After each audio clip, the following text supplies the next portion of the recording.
bigger than a bombshell. I mean, to me, this is the atomic bomb that is looming. A lockout, in my view, is coming in 2027 because I think there are enough owners now that are just done. They want a salary cap.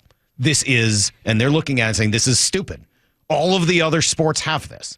And because of it, other than basketball, which just has a small number of players issue on a team, all of the other sports are more competitive year to year and can get more people and more fans invested year to year than this one does. Yep. And even the NBA, you got max contracts and certain number of aprons and all of these kind of built-in devices to try to level the playing field a little bit, so one team cannot have what the Dodgers have, right? With 9 different stars in a payroll that's. So I just want to be clear. This is not a Mariner conversation right now. Right now, this is a baseball conversation. This is not excusing the Mariners. This is a baseball conversation for a sport where, I mean, go if you're interested. I know there's a lot of people who will say the Mariners spend, the least amount of money in baseball. It's wrong objectively. And so, go look at the comments on Pittsburgh Pirate posts and look at that fan base that has just been unfortunately torn apart for decades now, right? And they're just one of many. Oakland, obviously, we've talked about the problems in Florida, and et cetera. It goes on and on. This is a baseball problem where they need to find a way to get people in each city invested in the league year after year. Yep, because, as we've talked about, this isn't an umbrella of your television in the old days, your cable deal that just, was the umbrella protection and protecting you. This is now, nope, in the cord-cutting day and age, it's the game has changed. Okay, but you've got to have genuine interest, and you can't be the Chicago White Sox and the Tampa Bay in Minnesota, from a revenue standpoint. Can't happen. So Bob Nightingale was on with Bump and Stacy last week, and he did talk about this sort of looming change in the game. Whoever you talk to, everybody's predicting doomsday. Like, okay, there's going to be a lockout, a labor war here, where it shuts down the game for a year or even 2 years. I can't see it, 2 years, but the owners are afraid of that. Like, okay, it's going to get ugly. There's too big a divide now between the haves and have-nots, and too many owners. Outside the big boys, outside the Dodgers and Yankees and Mets, they're upset with the system, with what's going on now. So that's going to change because at the end of the day, wealthy people want to stay wealthy, and I think that will eventually change. And the players aren't going to have enough leg to stand on because they're going to look around and go, "Wait a minute, these guys have more money to sit on than we do," and also we're the only sport in America that doesn't have some sort of a cap to try to make it work. But in the meantime, you got 2 years.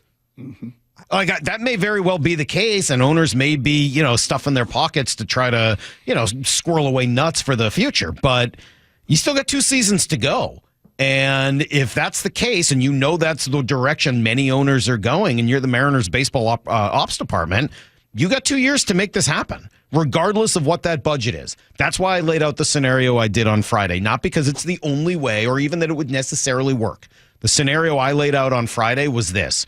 Take Luis Castillo, trade him to the Blue Jays since they didn't get Roki Sasaki, get back Bo Bichette, save roughly $7 million, use that money plus some more to sign Pete Alonso for 3 years, $70 million, and then trade Mitch Haniger with a prospect or two in order to get back salary relief. And bang, you've completely changed your entire roster and capability for this year while not spending any more money. That you've got to be. I say it again, not because I'm convinced that's the way to save the Mariners. I was joking about that, but because it just points out the type of thinking you need to do if you're the baseball ops department, and you've got to fix this. Can I make one point here on the whole Tanner Scott Dodgers thing here? So he wanted to be a Cub. I don't know if you guys saw this, but he openly said the Cubs were my first choice. The reason he isn't a Cub is because they would not give him that 4th year. The Dodgers had this offer on the table sitting around for weeks, and he had to take it because the Cubs wouldn't give him the 4th year. He got way more money with the Dodgers, which goes back to what I think is the whole problem here. And I know there's teams that have more TV money than others, But I think the problem is baseball needs more $200 million payrolls, not $300 million. You want to be mad at the Dodgers for trying to win? Fine. I don't know But how the salary you can cap comes with a salary floor. I mean, that's what helps these things. It brings the Dodgers. No one's mad at the Dodgers, by the way. Some people are. I'm not mad at the Dodgers. I just said what they're doing is incredible. They put together a super team. Be Good for them. envious. Be jealous. Absolutely. Don't be mad. I'm not mad at them.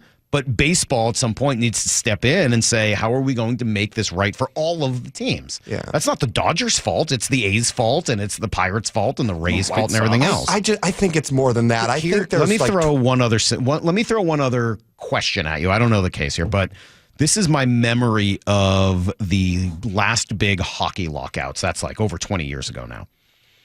There were teams that sort of had a sense of what was coming with that lockout and tried to plan for what they thought might be the case afterwards. Let's say you're the Cubs, okay?